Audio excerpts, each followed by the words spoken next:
Welcome to Popcorn Playback. Today we recap the horror thriller film Bed Rest. Before we get to the storyline, like and subscribe for more recaps and have a great day. A woman named Julie has just settled into her brand new house when the film starts. It turns out to be a historic home that Julie and her husband Daniel engaged with professionals to restore to make changes to the just purchased home. On that specific day, a maintenance guy was cleaning the restrooms and came upon Julie, giving her an old bracelet he discovered clogged in the drain and believed it was hers. Julie concludes that she will retain the bracelet despite the fact that it is not hers. Julie discovers her cat, Lou, prowling around the house after she and her partner retired to bed. Here we find out that Julie is very near the end of her pregnancy and the pair appears to be as content as ever. As usual, despite the fact that Daniel is exhausted from overseeing the remodeling of his home, Julie repaired the outdated bracelet she received from the worker earlier in the day and wore it later that night. Next, she examines the sealed container she brought over. At that moment, Julie overhears the youngster down the corridor muttering.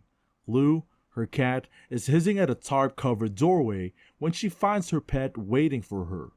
Daniel, Julie's husband, unexpectedly surprises her by showing her something he's worked on with much enthusiasm. Evidently, he has a video recording baby monitor set up in the corner and have a microphone plugged into it too. Since Daniel is a brand new professor at the local university, the two went to attend a faculty luncheon. When Julie is out among the visitors, she strikes up a conversation with an elderly lady. Daniel has recently relocated to a new home by the water. A witness to this reveals that she personally knew the former owners, whose wife who became ill with a severe illness and had passed away. Daniel is taken aback by the old woman's question about when they plan to have their first child. He interrupts, and to Julie's surprise, he answers yes. They dispute when they go home later, since it turns out that this baby isn't what they expected. This is their firstborn. Daniel lied about the death of their kid, and Julie blames him. However, after the wife leaves, she goes upstairs. She loses her footing after catching a fleeting glimpse of a boy standing some distance away. The husband calls an ambulance, and his wife begins to talk about the tragic events that led her to the hospital. When she gave birth to their first child, a stillborn, she was devastated. As Julie wakes up in the present, the attending physician reassures her that everything is well with the baby. However, it has an abruption, in which the placenta becomes detached from the uterus, which can cause birth defects or even death. The doctor has recommended that Julie stays in bed until the birth of the baby. It is 8 weeks away. During this period, Julie is instructed to stay in bed and not engage in any sort of physical exercise during the day, other than to use the restroom. And most importantly, she must avoid stress. The doctor strongly suggested they store any potentially hazardous materials elsewhere during the remodeling. Put the big stuff on hold until the baby is born. A few days later, they return home and Daniel tries to cheer Julie up. Her spouse has set up an iPad and a gadget to help her grab items and the ability to contact him through a laptop and walkie-talkie. The next day, she fumbles through some work on her laptop and then spends the rest of the day watching Netflix. Later that day, when she has to use the restroom, she hears a baby crying and a youngster giggling, and she goes to her bedroom to get away. She is taken aback as the door of her closet opens on its own, but as she peeks around the corner, she comes up empty-handed. Later that night, newly arrived Daniel scolds Julie for letting UPS inside the bedroom. He reasoned that Julie had gone downstairs to get the delivery. This time, Julie blames her inability to remain physically active for the couple's fight. Thankfully, Daniel apologizes right away, and the two are back on good terms. For the time being, she shouldn't worry. When her husband finally does fall asleep that night, Julie stays up and listens to a second squeak coming from the closet door. She looks at it and thinks she saw a person peering out from behind it. So she awakens Daniel and warns him to come quickly. There's a visitor in there. When Daniel hears footsteps, he locks the closet and draws his weapon, but no one is inside. Day 13 is skipped, leaving just 43 days until the due date. On that day, Julie is lounging around watching TV and polishing the bracelet that was given to her. One day, she sees a young child playing alone in the yard. When Julie asks the youngster where his mother is, he suddenly becomes glum and gestures at Julie. Worse yet, the baby monitor alarms her with a sudden detection. Julie senses some commotion in the nursery and goes to investigate, but it was only Lou the cat, as it turned out. Still, Julie stays vigilant and eventually spots a reflection of a person's face. Fast thinking, she dials 911 to report an intruder in her home, and the operator recommends that she secure her room's door. She hastily locks the door as the cop arrives, but we were able to sneak out. We're all aware that won't be enough to scare away the ghost. Julie then notices wet footprints on the ceiling, which vanish as the sheriff's car pulls up. There's an automobile. Julie had barely finished explaining what happened to the police officer when Daniel returned home. However, the police officer says he hasn't been able to identify a suspect, let alone discover any. Concerned, Daniel watches as he and Julie resume their fight after the police officer leaves. She must be hallucinating, he says. Even though his wife disapproves, the husband chooses to bring in a babysitter for Julie. The answer from the wife is no. The next night, she is unable to sleep. Julie retrieves the package she had been ready to open in an earlier scene. The contents of the package were revealed to be toys that she had packed for her firstborn, whom she called Andrew. Julie starts to grieve by herself, and she thinks back on the loss of her newborn baby. Later that night, she goes to bed alone and sleeps till she hears a rumbling sound. She looks up and spots Andrew's toy vehicle racing up the ceiling. She investigates Andrew's box when the vehicle toy unexpectedly lands on the bed and finds nothing. And then, out of the blue, Julie suspects the boy who ran away was her stillborn after he disappeared. She is startled when the baby monitor chimes to let her know that the nursery has been disturbed. Julie tries to strike up a conversation with the kid, but soon after, Daniel, who had been working in the other room, comes up and interrupts her. He claims he heard the door slam, but his wife insists she was only attempting to video chat with a friend, her companion. Day 23 is skipped, and we jump ahead 33 days to the due date. Daniel has just decided to have Julie cared for by a nurse, a woman named Delmy. After the doctor finishes her checkup, she and another woman have a brief conversation about parenthood, and that Julie had postpartum psychosis after giving birth to Andrew, who tragically died. She spent a total of 6 weeks receiving care for mental health issues. Because she wasn't ready to let go, her dead son's ghost haunted her throughout that time. To release him from your custody, Delmy's trying to reassure her and tells her that she, too, has always yearned to be a mother. However, she is sterile. She comforts herself by telling herself that her role as a midwife makes her an honorary mother. As of this writing, there are just 27 days left until the due date. When Delmy isn't around to assist Julie, Julie takes a bath alone. When Julie meets the boy again, she feels a sharp pang of grief. She has a contraction, and the doctor decides after medical personnel are called. Delmy and Daniel had presumably told the doctor about Julie's mental health, her medical background, and the fact that she has seen the spirit of a boy roaming the house, and so on and so on. Her doctor has given her a list of medications she must take.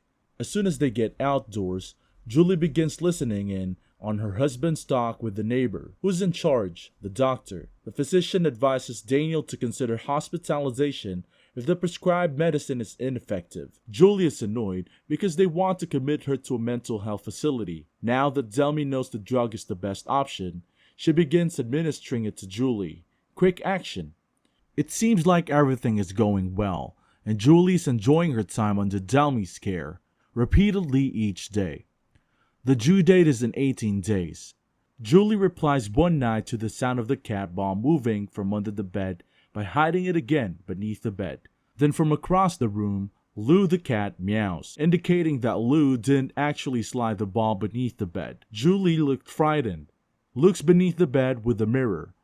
Julie thinks Lou the cat saw something as she hears hasty footsteps leaving the room. Julie stays up all night with Andrew, who she refers to as her kid, watching the baby monitor. While in the restroom, Julie repeatedly calls Andrew. He eventually comes to check on her, and he cautions Julie to leave this time, saying that she also wants the kid. But then Delmy walked in, and the ghost vanished when Julie requested that he name names. Because of this, Julie suspects that Delmy is up to no good, but Delmy insists that they are just being silly. Later, Daniel reveals that the hospital referral was ready for the babysitter, but Julie unexpectedly requests that her husband dismiss her. When her spouse asked why, Julie was honest and said the fact that their stillborn son Andrew warned her.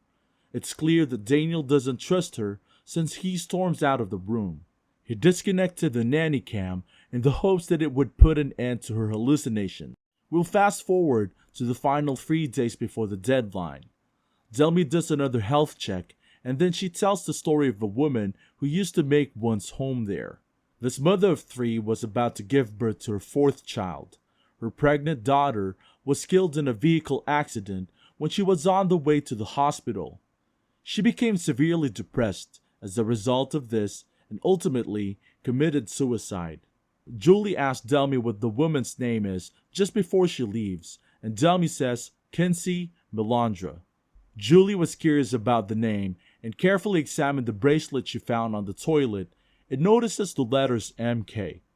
She double-checks by researching the property's title and finding that the last owner, Melandra Kinsey, was the wife of the store's proprietors. So, Julie dialed the number of the hometown paper to see if they have any records left over from a suicide that occurred in the 60s. The following segment takes place on Julie's last full day of pregnancy. While Julie is alone in the bedroom, Daniel is on his way back. When she hears the door open, she activates the automated vacuum and sets it to listen, a spy cam to check on the baby's room. There, she meets the boy's apparition and inquires about the identity of whoever is after her unborn child. Referring to Melandra Kinsey, the youngster flees at the sound of his name, and Julie, aiming the vacuum to one side, just as the camera dies, she notices the child standing with 2 other boys. Then she hears the stomping of feet in the bedroom, followed by the clacking of hands. She's playing with her tummy and needs Delmy's assistance.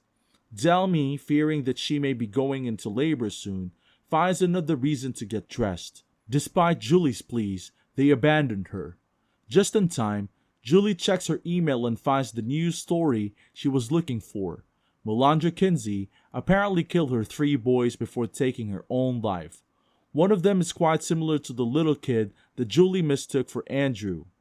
Delmy and Daniel run into the bedroom, indicating that they probably need to use it. Needs to give birth at home. Because Melandra Kinsey is already there, Julie insists on being transported to the hospital. Yet, Daniel makes an effort to restrain her. As Julie pushes back, a cabinet door slides wide, sending a wave of anguish through her, as the rest of the house shakes and the power goes out. After that, Daniel hears a noise in the closet and investigates further. A tiny youngster, who advises them to hide and then crawls away, catches them off guard. Way up there, or up the wall. Fearing for their safety, they take up the wheelchair and try to flee, but it is tossed across the room and then pulled Delmy out of the window to her death. Julie has another intense contraction as Daniel helps her descend the stairs, as the shaking of the house resumes. As a result, a bunch of tools topple down, one of which hits Daniel in the head and knocks him out. When Julie finds herself alone, she tries to get her phone from another room, but the door closes behind her. Her water breaks either just before or just after she arrives. She reaches for a walkie-talkie and dials a police frequency at random. Then again, she is dragged into a stall that isn't being used and goes into labor immediately. Meanwhile, Melandra Kinsey's specter materializes in the hallway, apparently on her way to the restroom. Julie perseveres through the agony of childbirth to deliver a healthy daughter, who she wraps her arms around without delay. However, Melandra Kinsey's apparition still stands in the doorway, trying to connect with the infant spirit. When Julie tries to get up, she discovers that the floor is constructed of rotten wood. She drops her infant in the water until the ghost gives up the fight. The collision has hurt her, but the infant is unharmed. Daniel reaches her just in time, and she begs him to help her get the baby to safety. The apparition of the lady reappears as Daniel tries to smash the front door in to get closer to the infant. Julie, the mother, musters what little energy and hope she has left and stands up for her kid. Julie tries calling Daniel once it's finished, but he ignores her. After Julie sees her own body on the floor, she accepts the fact that she is dead. She becomes a ghost along with everyone else. The apparition of the kid then leads her to the room where her stillborn son lies. Andrew, the son, is in the queue. She's brought back to life as she cradles Andrew in her arms. A group of doctors and nurses are working to revive her. At this point, the spirit of Delmy approaches her, and Julie begs her to care for him, Andrew. Delmy's eyes well up with tears as she sees her long-lost son accompany her up the path to paradise. To make a long story short, Daniel and Julie have been married for several years and they have a thriving family, a young lady with the family cat. This is where the lady may finally rest easy now that the ghost that terrified her is no more. We've reached the final scene of the film. Okay, that's all for the recap for Bed Rest. Thank you for watching.